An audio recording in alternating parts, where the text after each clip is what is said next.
Bonsoir à tous. Le 2 juin dernier, l'Athénée provincial de Leuze a eu l'occasion d'accueillir une invitée de marque en la personne de la reine Mathilde, et la reine qui est venue distribuer quelques prix aux élèves qui ont suivi une formation à la création en mini-entreprise.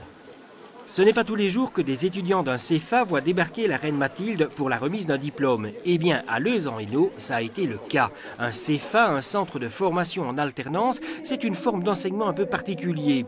Les jeunes qui suivent ce cursus passent 2 jours par semaine en classe et 3 jours en entreprise. Nous avions décidé l'année passée, donc en accord avec le conseil de direction du CFA, de programmer une section vendeur-vendeuse, qui est l'équivalent du plein exercice et qui délivre les mêmes diplômes.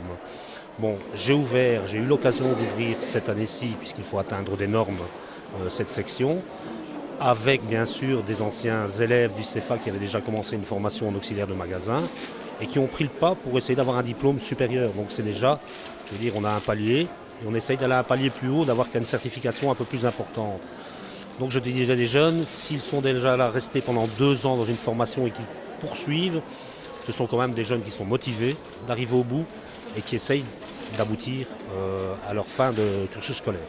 Il est vrai que cette année, les 8 étudiants de la nouvelle section Vente ont eu un petit plus, une formation complémentaire de l'ASBL Youth Start. Oui, cette ASBL qui existe depuis 15 ans s'adresse aux jeunes sous-privilégiés.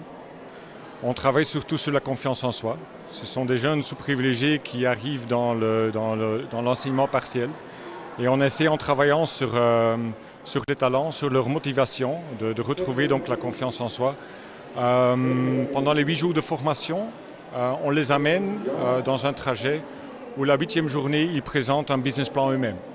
On leur pose la question, définir un projet, si jamais vous voulez devenir indépendant, quel serait votre projet ? Ainsi, Stacy a développé l'idée de soins cosmétiques, mais bio. C'était un projet d'entreprise, donc calculer des budgets, des frais opérationnels, des frais de démarrage. On a fait des tableaux Excel donc pour savoir gérer une entreprise.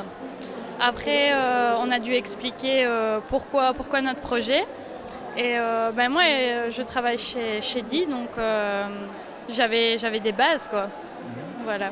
Et ça veut dire qu'à terme, éventuellement, tu voudrais créer ta propre entreprise ? Moi, j'adore tout ce qui est cosmétique, donc si je pouvais, je fais. Moi, mon projet, c'était d'ouvrir un magasin de chaussures de sport. Explique un petit peu, qu'est-ce que tu as été amené à faire dans le cadre de ce projet ? Alors, en fait, nous avons été amenés à faire comme si on allait vraiment ouvrir notre entreprise. Et donc, on devait préciser pourquoi cette entreprise, ce qu'on avait de particulier. Pour ma part, c'était d'ouvrir une entreprise pour les personnes normaux, je vais dire, et les personnes handicapées. Ce matin, c'était vraiment très, très stressant. Mais finalement, une fois qu'on est sur scène, ça passe tout seul. On a découvert un changement. Ils ont passé quand même 8 jours, je veux dire, avec des formatrices, où on a vu vraiment des changements chez certains jeunes. C'est-à-dire ? Une confiance en soi. Par exemple, une jeune fille qui est rarement souriée, mais quand on l'a vue, on dit mais tiens, maintenant tu es souriante. D'ailleurs, je crois que le formateur a pris 2 photos avant et après, et c'est quand même flagrant. Et c'est payant. 10% des étudiants deviennent indépendants, 60% trouvent un emploi et une quinzaine de pourcents prolongent leurs études. Ça valait bien une rencontre royale. La semaine prochaine, c'est une autre visite qui nous intéresse, celle du ministre de l'Intérieur effectuée sur le site de Hainaut Sécurité à Lens. À très bientôt.